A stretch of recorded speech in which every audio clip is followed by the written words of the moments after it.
would appear that Michael Cohen is being accused of intimidating one of the victims of Donald Trump. So that's the controversy right now with Cohen. So what Cohen said was that Katie Johnson was a liar, that she's a liar. Now, Katie Johnson is one of the most disturbing cases that has been documented. And the most disturbing thing about what Cohen is saying is that Cohen is basically claiming that he went with a private investigator to intimidate a child victim. And that, of course, brings up issues like, why was Michael Cohen running around looking to threaten somebody who claims to have been raped by Donald Trump at the age of 13?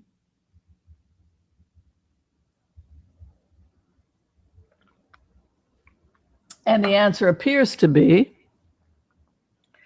that this was precisely Michael Cohen's job, right? So if Michael Cohen's job is to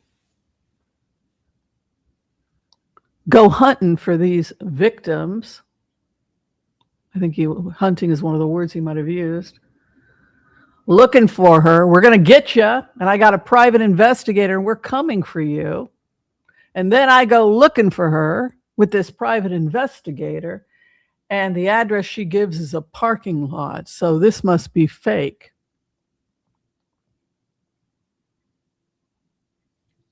It's bad enough to be raped and trafficked as a child on the streets, maybe because your own home isn't safe, or the foster care system isn't safe, or wherever. The point is that their parents weren't watching them for whatever reason. And then it's your job to go and find these victims who've been trafficked and start threatening them. And you're working for one of the most powerful people in the country, as a businessman, as a public figure, as somebody that was probably linked to the mob.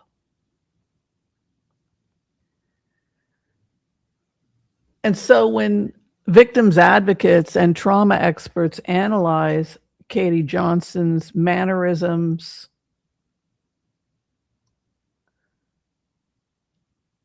the statements she's made, when people speak to her attorney, who fears for her safety, thinks she might be dead, they believe Katie Johnson.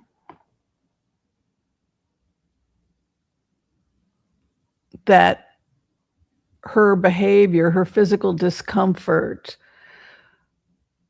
the details of the attack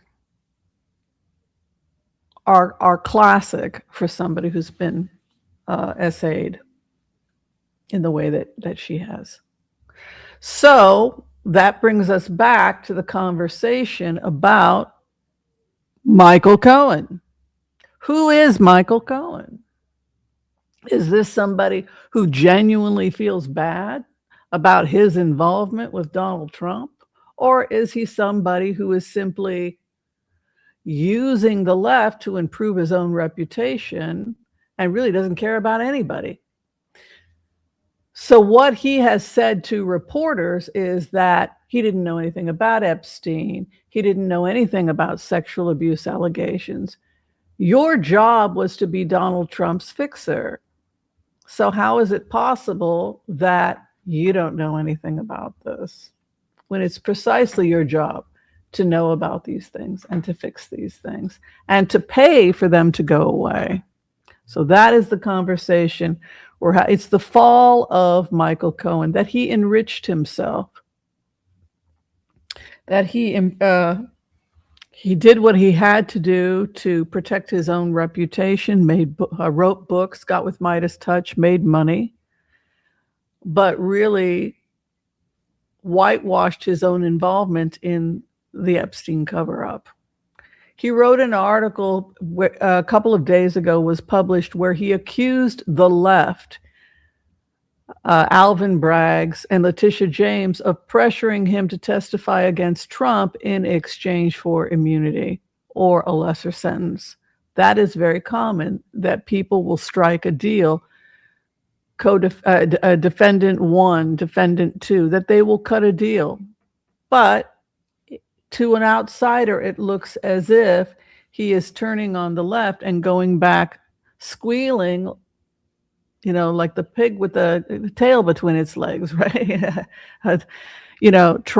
Pretending that everything up to this point was a lie, or that he had been pressured by the left to say things about Donald Trump that were not true. So that is the fall of Michael Cohen. And a lot of stuff is going to have to happen. A lot of people don't want him on Midas Touch anymore. Thank you, Meg Manouf. I love that cat pic. Michael was the fixer that paid off the families of child victims. That's exactly right. And that's basically what is coming. I don't know, you guys, how do you feel about this? It's freaking disturbing to me. He goes hunting for a child rape victim. Are you out of your mind?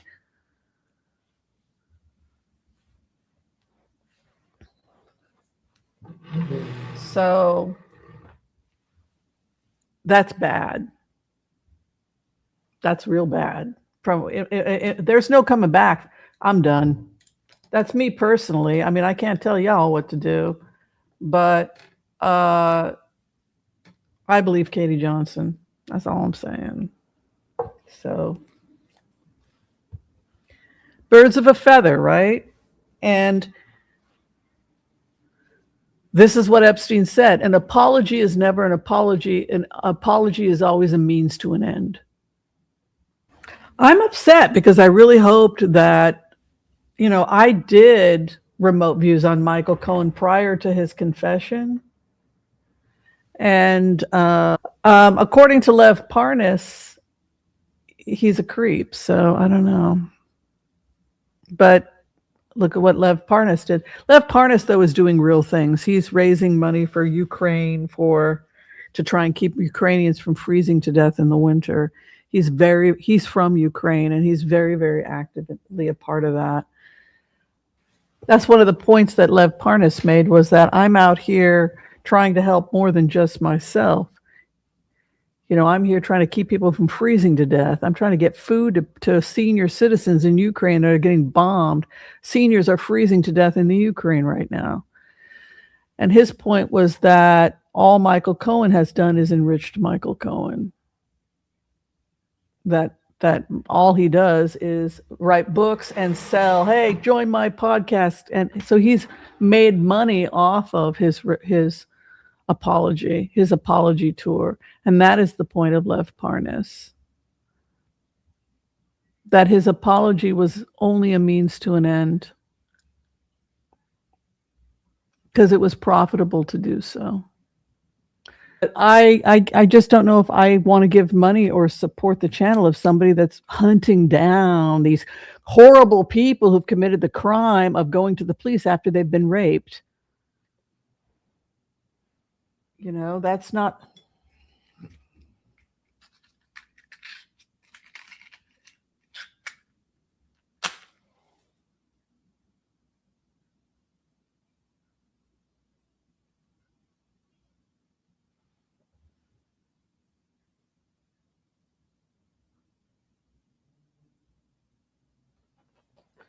Midas Touch has to get it together in general.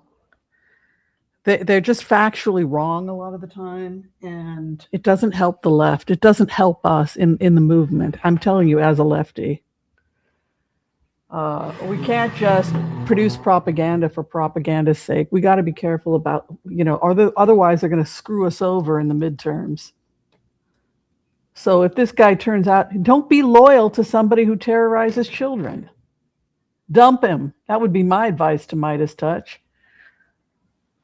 Don't be a hypocrite. If you claim you're worth some, if you claim that we are of a higher ethics, that we have zero tolerance for child abuse and enablers, cut him. Get him out. I understand it's just our word. No, You openly admitted that you went hunting for a victim. Tara Palmera, which by the way, good for her that she gave hard-hitting questions about his relationship with Epstein. That's all I'm saying.